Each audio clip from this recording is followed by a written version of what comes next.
সারা বিশ্বের নবীকে আল্লাহ দুনিয়ার বুকে পাঠিয়েছেন ইসলামের প্রচারের জন্য। খাজা গরিব নওয়াজকে পাঠিয়েছেন ইসলাম প্রচারের জন্য। আমার গৌসে পাককে পাঠিয়েছেন ইসলাম চাষ করার জন্য। নিজামউদ্দিনকে পাঠিয়েছেন ইসলাম প্রচার করার জন্য। কুতুবউদ্দিনকে পাঠিয়েছেন ইসলাম প্রচার করার জন্য।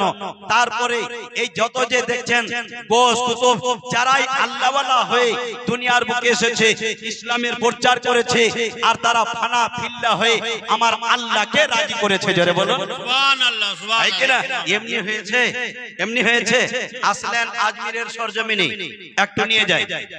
আজমিরটা কিন্তু ছিল মরুভূমি, নাকি বলেন? আজমির গিয়েছেন অনেকেই, অবশ্যই যারা দিল্লি থাকেন, বোম্বাই থাকেন, গুজরাটে থাকেন, আপনারা গিয়েছেন, কিন্তু আজমিরে যান নাই? গিয়েছেন, অনেক গিয়েছে আমাদের এলাকার লোক। প্রথমেই দেখেন দিয়েছে 200 টাকা। আল্লাহ যেন তার হাতকে না করে ফাঁকা, দেবে তো অনেকেই টাকা, ঘাবড়ায়েন না। তো আমার খাজা গরিব নওয়াজ আজমিরের সরজমিনে আসলেন। আসার পরে দেখছে মরুভূমির এলাকা, কোন মানুষজন এইরকম ঈমানওয়ালা নাই, ঈমানদার ব্যক্তি নেই, বেঈমানেরা ছিল। এইরকম বেদিনেরা বাস করত। আমার আল্লাহরই হুকুম হলো, যাও তুমি ওই জায়গাটাকে পরিষ্কার করে দাও। জোরে বলেন সুবহানাল্লাহ। ওই জায়গাটাকে পরিষ্কার করে দাও। আমার খাজা গরিব নওয়াজ হিন্দাল বলি জেনে আজমিরের সরজমিনে শুয়ে আছেন। আসলেন, আসার পরে মুরিদকে বললেন, যাও बेटे तुम आना सागर में चले जाओ, एक लोटा पानी लाके दो, हमें वुजू बनाना है और नमाज अदा करना है। जोरे बोलो सुभान अल्लाह। जोरे बोले देन सुभान अल्लाह। काके बोललेन? मुरीदके बोललेन, যাও এক লোটা পানি এনে দাও, আমি ওযু বানাবো, নামাজটুকু পড়ি। অন্যায় অত্যাচারীরা এরা জানছে এই ব্যক্তিটা কি, যেন ফকির মনে হচ্ছে, দরবেশ মনে হচ্ছে, একটা গাছের কাছে বসে আছে, আর এখানে কি করছে তো করছে কি। আচ্ছা, এই লোকটা যদি আনা সাগরের পানি নিতে পাঠায়, একে যেন আনা সাগরের পানি না দেওয়া হয়। বন্ধুগণ, দোস্ত, আমার কথা শুরু হলো। খাজা গরিব নওয়াজ হিন্দাল ওয়ালি, আল্লাহ ওয়ালা, মহান রব্বুল আলামিনের হুকুমে আল্লাহ দুনিয়ার বুকে পাঠিয়েছে আজমিরের সরজমিনে।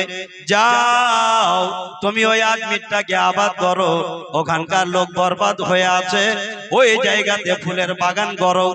মহান আল্লাহর হুকুমে আসা হলো, নিজের মুরিদকে হুকুম দেওয়া হলো, তুমি যাও, একটু তাড়াতাড়ি করে যাও, ওই আনা সাগর থেকে এক লোটা পানি এনে দাও, তুমি আর দেরি করো না। খাজা গরিব নওয়াজের মুরিদ হাতে লোটা নিয়েছে, আনা সাগরের দিকে ছুটলো।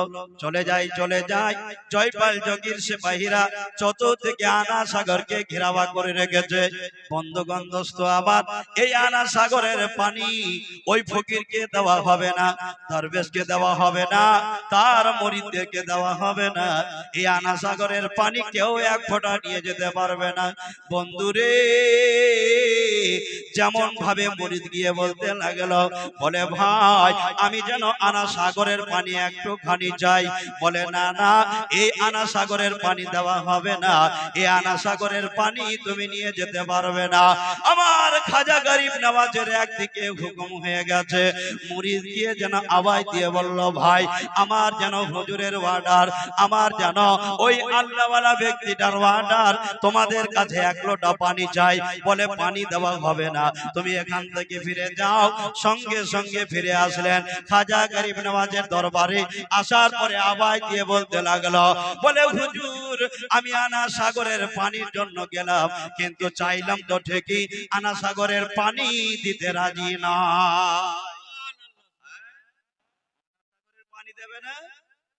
কে আছে তারা? বলে, জয়পাল যোগীর সিপাহী যারা যেন ঘিরে আছে তারা।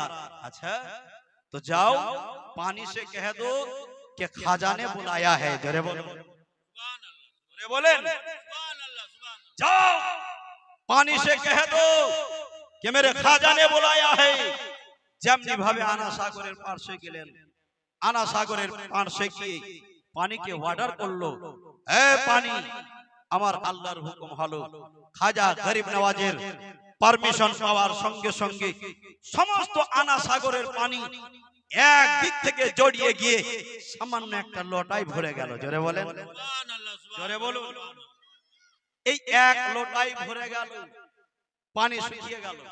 আচ্ছা, এলাকার মানুষ আশ্চর্য হবে না যে ব্যাপার কি? এই জায়গাতে এত পানি, সমুদ্রের ভিতরে এত পানি, এ পানি গেল তো গেল কোথায়, হলো তো হলো কি, কারণটা কি আমরা তো কিছু বুঝতে পারছি না। দৌড়াতে দৌড়াতে জয়পাল যোগীর কাছে, হুজুর আমরা আপনার কাছে ছুটে আসলাম কেন?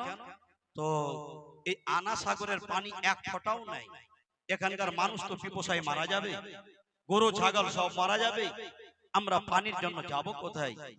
জয়পাল যোগী বলল, এই শোনো, তুমি যখন ওই আনা সাগরের কাছে ছিলে, আচ্ছা বলো তো তোমার আনা সাগরে কি কোনো লোক